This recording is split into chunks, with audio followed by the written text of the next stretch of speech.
నీరీస్ imperial channel కి స్వాగతం. అందరికీ నమస్కారం. ఈ రోజు మనం చెప్పుకోబోతున్నాం లలిత సహస్రనామాలు మనోపరివర్తనలు అనే కార్యక్రమంలో భాగంగా 509వ నామం నుంచి 523వ నామం వరకు చెప్పుకుంటున్నాము. ఈ నామాలు 105, 106, 107 శ్లోకాల్లోనివి. ఈ నామాలు మనిషి యొక్క ప్రవర్తన మీద ఎలాంటి ప్రభావాన్ని చూపిస్తాయి, ఎలాంటి మార్పును తీసుకొస్తాయి అనేది చూద్దాం. ముందుగా 105వ శ్లోకంలోని 509వ సంఖ్య గల నామాన్ని చూద్దాం. శ్లోకంలో మేధోనిష్ట మధుప్రీత బంధిన్యాది సమన్విత దద్యన్నాసక్త హృదయ కాకిని రూపధారిణి. ఈ శ్లోకంలో మేధోనిష్ట అనేది మొదటిది. మేధోనిష్ట అంటే మేధస్సును ఆశ్రయించి ఉండునది. ఎలాగైతే మాంసనిష్ట అనే నామం చెప్పుకున్నామో అందులో మాంసమును ఆశ్రయించి ఉండునది అని చెప్తున్నాం కదా, ఆ విధంగా ఇక్కడ మేధోనిష్ట అంటే మాంసమును ఆశ్రయించి ఉండునది.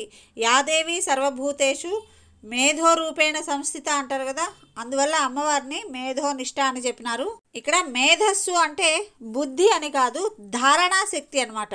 జ్ఞాపక శక్తి, ఆలోచన, విచారణ, విచక్షణ శక్తులు ఉంటాయి కదా, వాటిని మేధస్సు అంటారు.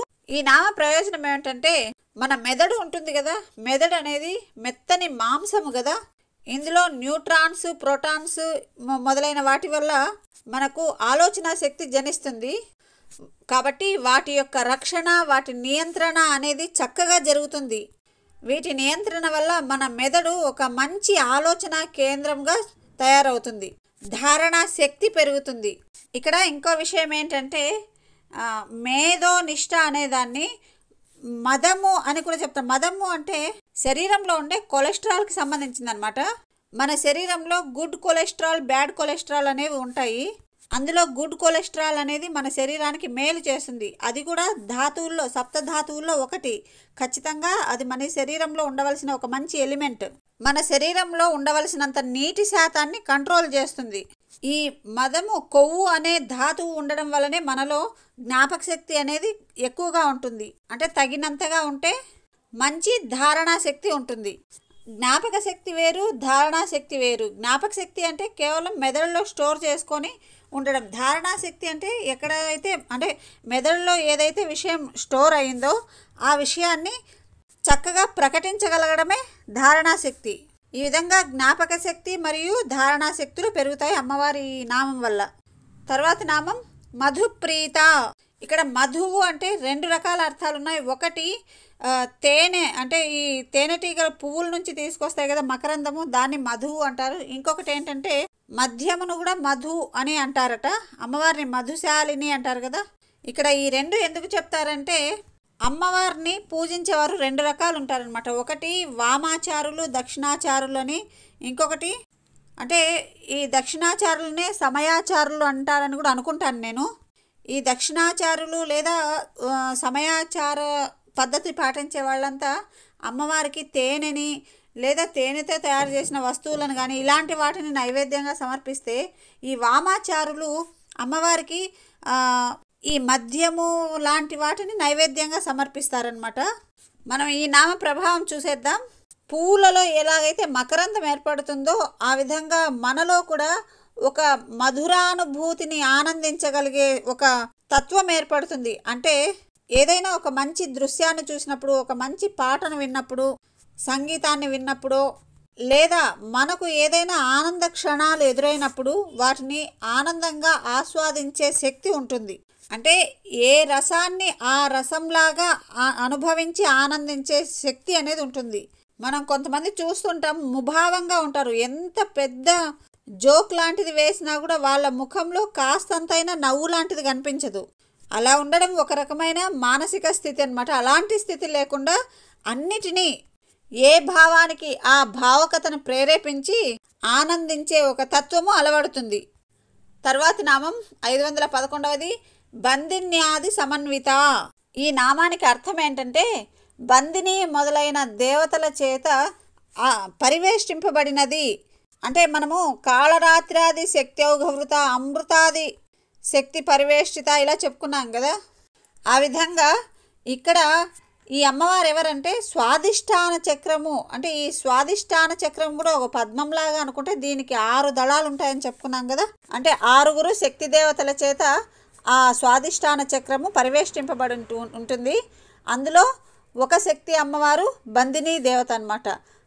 ఆ విధంగా బందిని మొదలైన అంటే ఇంకా మిగిలిన వాళ్ళు ఎవరు అని చెప్పుకుంటే ఈ బందినితో పాటు భద్రకాళి, మహామాయ, యశస్విని, రమ, లంబోష్టి ఇలా 6 ఉంటారట.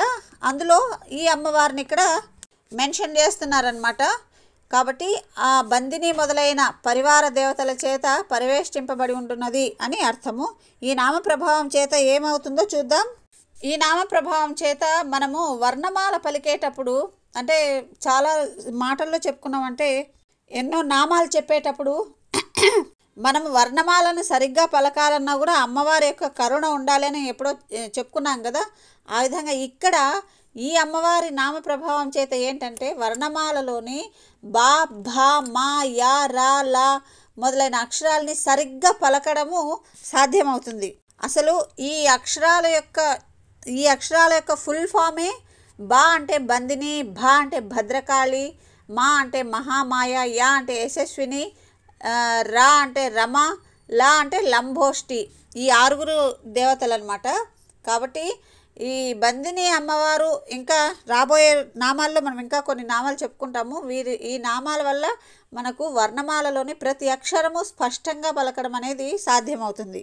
మన భాషలోని అంటే మన భాష అంటే తెలుగు భాష అనే కాదు, ఏ మనిషికి వాళ్ళ యొక్క మాట్లాడే భాషలో ధారణ అనేవి చాలా చక్కగా ఉంటాయి అమ్మవారి ఈ నామాల ప్రభావం చేత. ధారణ అంటే జ్ఞాపక శక్తి, ధార అంటే దాన్ని కమ్యూనికేట్ చేసే శక్తి అన్నమాట. ఇక్కడ ఇంకో విషయం ఏం చెప్తున్నారంటే అమ్మవారి యొక్క ఈ నామాల వల్ల ఈ బందిని, భద్రకాళి, మహామాయ, యశస్విని ఈ నామాలు చెప్పుకున్నాం కదా, వీరిని స్మరించడం వల్ల మనలో ఒక పోటీతత్వం ఏర్పడుతుంది. అంటే పోటీతత్వం అంటే ఇతరులతో పోటీ పడడం అని కాదు, మనతో మనము పోటీ పడడం అన్నమాట. ఉత్తములు ఎప్పుడు తమతో తాము పోటీ పడతారు, సామాన్యులు ఇతరులతో పోటీ వేసుకునేది. తమతో తాము పోటీ వేసుకోవడం అంటే ఈరోజు నేను ఏదైనా ఒక చిన్న మంచి పని చేశాను అనుకోండి, రేపు ఇంకో మంచి పని చేయాలి.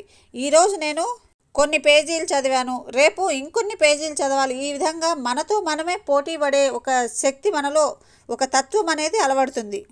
తర్వాతి నామం దధ్యన్నాసక్త హృదయ. దధి అన్నము అందు ఆసక్తి గల అమ్మవారు అనమాట. దధి అన్నము అంటే పెరుగుతో కలిపిన అన్నం అనమాట. ఆసక్త హృదయ అంటే ప్రీతి కలిగినది అని అర్థము. పెరుగుకి ఒక మంచి లక్షణం ఏంటంటే ఆవేశాన్ని, కోపాన్ని తగ్గిస్తుంది, బీపీని తగ్గిస్తుంది అనమాట. ఇంతకుముందు చెప్పినట్టు పోటీతత్వం అలవడుతుంది అని చెప్పినాం కదా. ఆ విధంగా ఎవరిలోనైనా ఏదైనా ఒక పోటీతత్వ లక్షణాలు అంటే బయటి వారితో పోటీ వేసుకునే లక్షణాలు ఉంటే అది మంచిది కాదనమాట. తమతో తాము పోటీ పడాలి, కానీ బయటి వారితో పోటీ వేసుకోవడం అనేది కొంతవరకు ప్రమాదకరమైనది.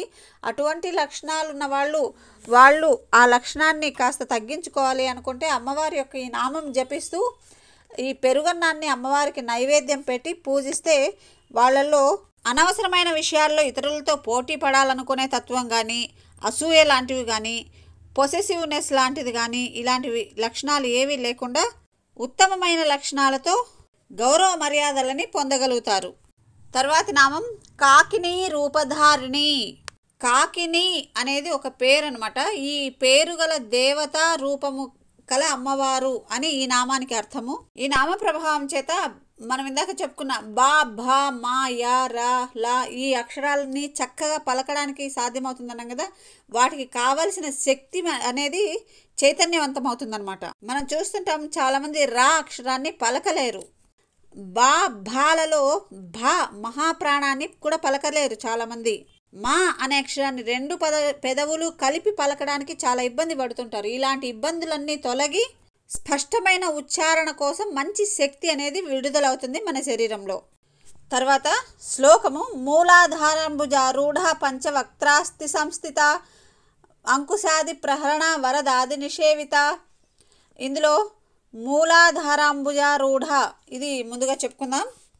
ఇది మూలాధార చక్రము అనే అంటే పద్మము లాంటి చక్రము ఉంటుంది కదా. మన శరీరంలో ఉండే చక్రాలలో అంటే ఆజ్ఞా చక్రము, విశుద్ధి చక్రము ఇలా ఉన్న ముఖ్యమైన 6 చక్రాలలో మూలాధారం అనేది కూడా చాలా ముఖ్యమైనది. ఈ మూలాధార చక్రానికి 4 రేకులు ఉంటాయట, అంటే దళాలు.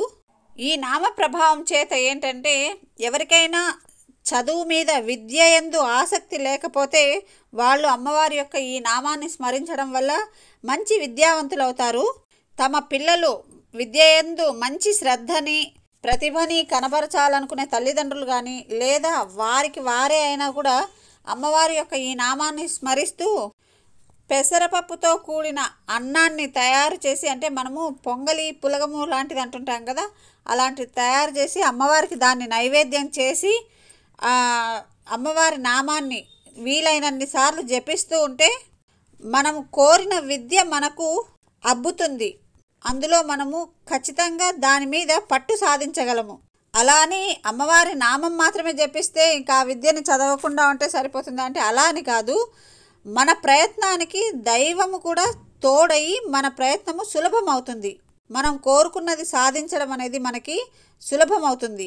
మనం ఓసారి చెప్పుకున్నాం ఏంటంటే సీతారామ లక్ష్మణులు ఓసారి పంచవటిలో ఉన్నప్పుడు సరదాగా ఒక చర్చ పెట్టుకున్నారనమాట.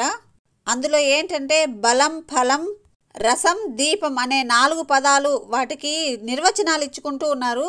అందులో బలం అనే దానికి రాముడు ఏమి నిర్వచనం ఇచ్చాడంటే సోదర బలమే బలము, భ్రాతృబలం బలం అన్నాడు. లక్ష్మణుడు బాహుబలమే బలం అన్నాడు. కానీ అమ్మవారు ఏం చెప్పింది తెలుసా? మన భ్రాతృబలము మనకు కలిసి రావాలన్నా, మన బాహుబలం మన భుజబలం మనకు కలిసి రావాలన్నా దైవబలం అనేది ఉండాలి అన్నట్టుగా అమ్మవారు ఓసారి నిర్వచించింది. మనం అది చెప్పుకున్నాం ఓసారి వీడియోలో. ఆ విధంగా ఇక్కడ మన ప్రయత్నానికి దైవబలం కూడా తోడవుతుంది అనేది ఇక్కడ ఉద్దేశం. తర్వాతి నామం పంచవక్త్ర. వక్త్రము అంటే ముఖము, 5 ముఖములు కలది అని అర్థము. పంచతన్మాత్ర సాయక అని చెప్పుకునేటప్పుడు పంచతన్మాత్రలు అంటే ఏమిటో చెప్పుకున్నాం మనము. అంటే మనకున్న 5 జ్ఞానేంద్రియాలకి పంచభూతాలకి మధ్య ఉన్న కనెక్షన్ని పంచతన్మాత్రలు అంటారు. అంటే మనము కళ్ళతో చూస్తాము, చెవులతో శబ్దాన్ని వింటాము, ముక్కుతో వాసన చూస్తాము, చర్మంతో స్పర్శని గ్రహిస్తాము. ఈ విధంగా మన 5 జ్ఞానేంద్రియాలు చేసే కర్మలు అనేవి పంచభూతాలకు సంబంధించి ఉంటాయి కాబట్టి వాటి ఆ కర్మలని పంచతన్మాత్రలు అంటారు. ఆ విధంగానే ఇక్కడ కూడా పంచవక్త్ర అంటే 5 ముఖాలు గల అమ్మవారు అని చెప్పుకున్నాం కదా. ఇక్కడ కూడా 5 అంటే ఇవే అర్థాలు వస్తాయి. పంచేంద్రియాలు అనే అర్థం వస్తుంది. ఈ పంచేంద్రియాలు చేసే పని అదే శబ్ద, స్పర్శ, రూప, రస, గంధ ఈ 5 ఉన్నాయి కదా, ఇవి సమర్థవంతంగా పనిచేయడం కోసము అమ్మవారి యొక్క ఈ నామాన్ని స్మరించాలి. ఇవి సమర్థవంతంగా పనిచేయాలి అంటే దీనికి మూలాధార చక్రం కూడా సమర్థవంతంగా ఉండాలి. ఈ మూలాధార చక్రం వల్లనే మన పంచేంద్రియాలు కూడా పరిపూర్ణంగా పనిచేస్తాయన్నమాట. తర్వాతి నామం అస్థి సంస్థిత.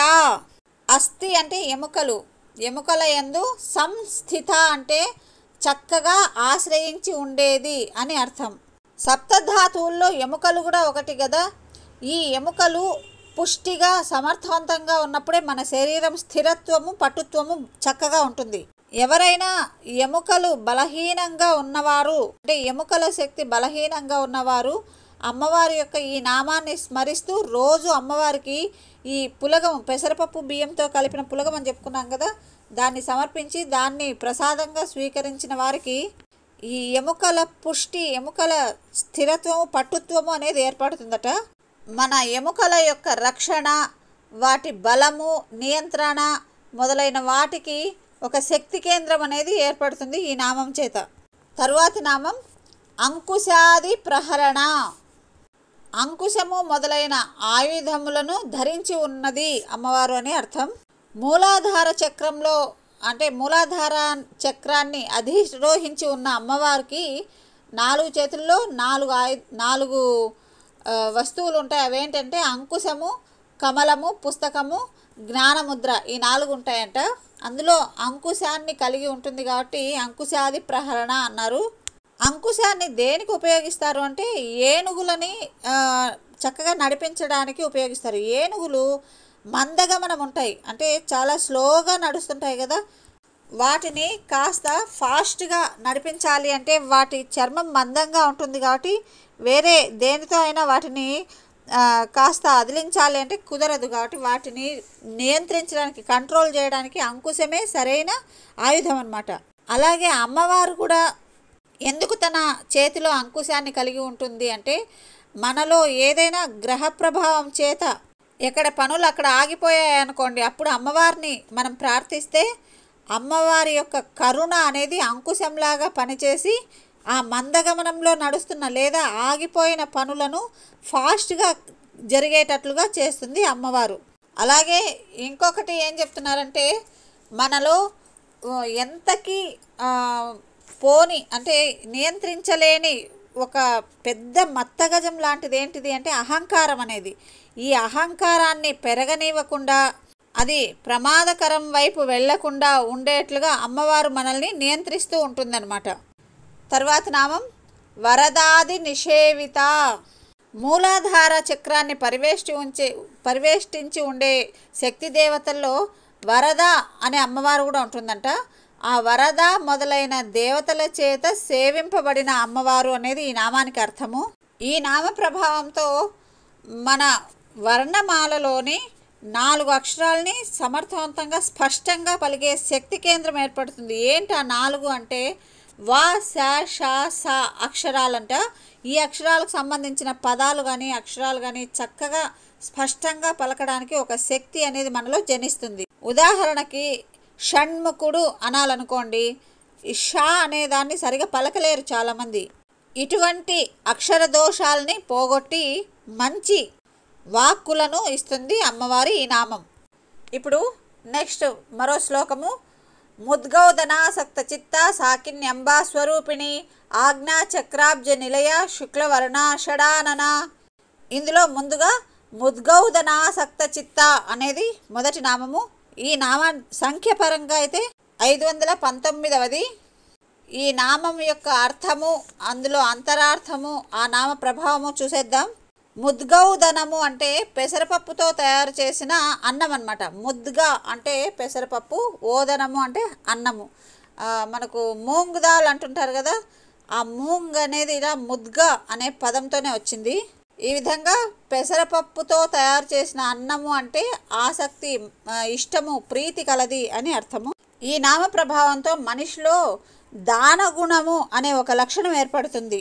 అంటే లోభత్వము, అతిలోభత్వము అనేది లేకుండా దానగుణం అనేది ఏర్పడుతుంది. అంటే మితిమీరిన దానము కూడా మంచిది కాదు, కానీ మరి బలి చక్రవర్తి, శిబి చక్రవర్తి లాంటి అంత పెద్ద దానగుణం అని కాదు, కానీ ఎప్పుడు ఎక్కడ ఏ వస్తువుని ఏ విషయాన్ని దానం చేయాలో వాళ్ళకి దానం చేయగలిగే శక్తి, ఆ విచక్షణ, ఆ దానము అంటే దానం చేయడానికి ఉండాలి కదా. మనం ఏదైనా ఒక వస్తువు కానీ లేదా విద్య కానీ దానం చేయాలంటే ముందు అది మన దగ్గర ఉండాలి కదా. అవి కలిగి ఉండి ఆ దాన గుణాన్ని కూడా కలిగి ఉంటాం మనము. అతి సర్వత్ర వర్జయేత్ అన్నారు, అంటే ఎక్కడ కూడా అతి పనికిరాదు. అలా అని మనలో కొంతవరకు దానగుణము, దయాగుణం అనేది ఖచ్చితంగా ఉండాలి. ఆ విధంగా ఎంత కావాలో అంత దయాగుణాన్ని, దానగుణాన్ని ఇస్తుంది అమ్మవారి ఈ నామము. తర్వాతి నామం 520వ. సాకిన్యంబా స్వరూపిణి. ఈ సాకిని అనే పేరు గల దేవత యొక్క స్వరూపము ఉన్న అమ్మవారు అన్నమాట. ఈ నామ ప్రభావం ఏంటంటే, ఇందాక మనం చెప్పుకున్నాం కదా దానగుణము అనేది మనలో ఏర్పడుతుంది అని. ఈ దానగుణానికి కావలసిన విచక్షణ అనేది మనలో కలుగుతుంది. అంటే అపాత్ర దానం వంటివి చేయకుండా, అలా అని లోభగుణం చూపకుండా దానము అనే కాన్సెప్ట్లో సరైన నిర్ణయాలు తీసుకోగలిగే శక్తి ఏర్పడుతుంది అమ్మవారి ఈ నామం వల్ల.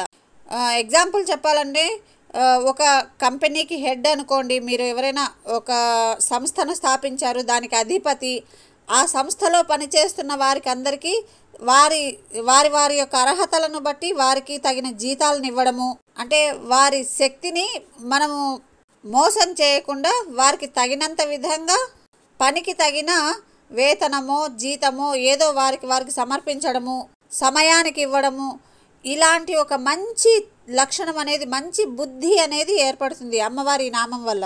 మనము చాలామంది చెప్పుకుంటుంటారు, చాలా సార్లు విని ఉంటాం, వారి వారి సంస్థల్లో 3 నెలలకోసారో 6 నెలలకోసారో శాలరీస్ ఇస్తారని, లేదంటే తగినంతగా ఇవ్వట్లేదని కొంతమంది చెప్పుకుంటుంటారు. కొంతమంది చక్కగా సంతోషంగా ఆ సంస్థల్లో పనిచేయడం అదృష్టంగా భావిస్తూ చెప్పుకుంటూ ఉంటారు కదా.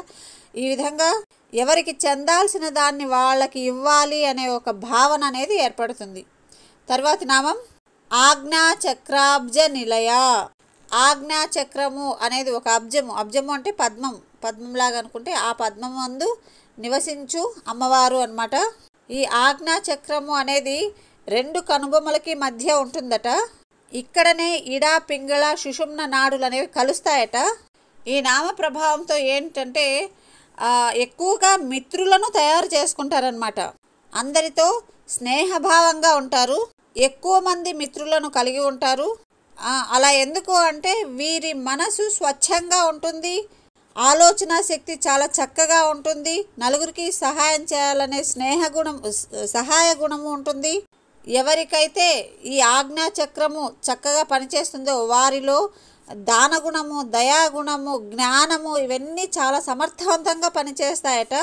మన సమాజంలో చూస్తున్న గొప్ప గొప్ప వారందరికీ కూడా అంత మంచి యోగ్యతను ఇవ్వడానికి అమ్మవారి యొక్క ఈ నామము కారణము. అంటే ఈ నామము అంటే ఆజ్ఞాచక్రాబ్జ నిలయ అని చెప్పుకున్నాం కదా. ఈ ఆజ్ఞాచక్రములో నివసించుండే అమ్మవారు వారిని కటాక్షించి ఉంటుంది.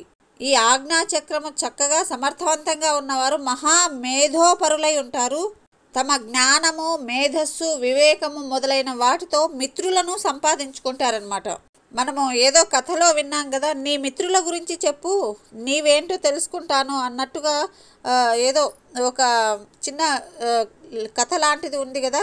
ఆ విధంగా మనము మంచి మంచి మిత్రులను మనం తయారు చేసుకోగలుగుతాము.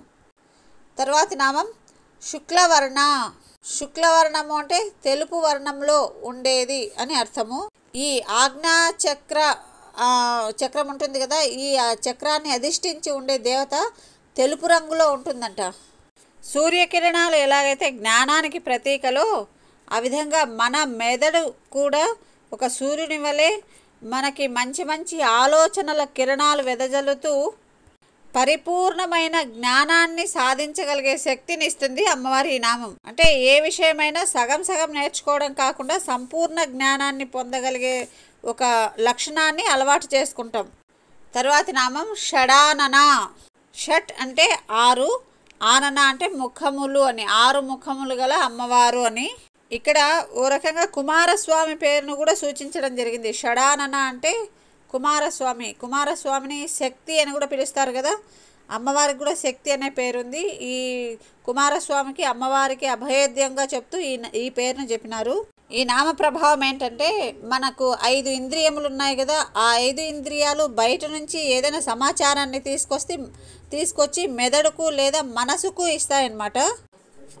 ఈ రకంగా బయట నుంచి సమాచారాన్ని తీసుకొచ్చే ఇంద్రియాలకి మనసు అంటే ఆ సమాచారాన్ని మనిషిలో మంచి మానసిక పరిస్థితులు ఏర్పడడానికి తల్లిదండ్రుల యొక్క అనువంశికత ఒక కారణమైతే బాహ్య ప్రపంచం కూడా చాలా ప్రభావాన్ని చూపిస్తుంది కదా. ఆ విధంగా బాహ్య ప్రపంచం నుంచి వచ్చే సమాచారము మనసుని ఎక్కువగా కలుషితంగా ప్రభావితం చేయకుండా స్వచ్ఛమైన శుద్ధమైన మనసు ఏర్పడేందుకు ఈ నామము సహకరిస్తుంది. అలాగే ఇక్కడ 6 అనే దానికి మనిషిలో సహజాతంగా ఏర్పడే కామ, క్రోధ, లోభ, మోహ, మదమాత్సర్యాలు అనే 6 లక్షణాలకి అమ్మవారు నియంత్రణ చేస్తూ ఉంటుందన్నమాట ఈ నామ ప్రభావం చేత. ఈ 6ంటినే అరిషడ్ వర్గాలు అంటారు కదా. వీటి వల్ల కూడా మన మనసు కలుషితం చెందకుండా, మనసు చెడు మార్గాల వైపు వెళ్లకుండా నియంత్రిస్తుంది అమ్మవారి యొక్క ఈ నామం. ఇవి ఈరోజు మనం చెప్పుకున్న లలితా సహస్రనామాల్లో కొన్ని నామాలు. ఆ నామాలు మన ప్రవర్తనల మీద, మనసు మీద చూపే ప్రభావాలు అన్నీ విన్నందుకు ధన్యవాదములు. ఇవన్నీ నచ్చి ఉంటే లైక్ చేయండి. Thank you. Have a nice day. కొత్త వారైతే సబ్స్క్రైబ్ చేసుకోండి. మరో వీడియోలో మళ్ళీ కలుస్తాం. Till then have a nice day.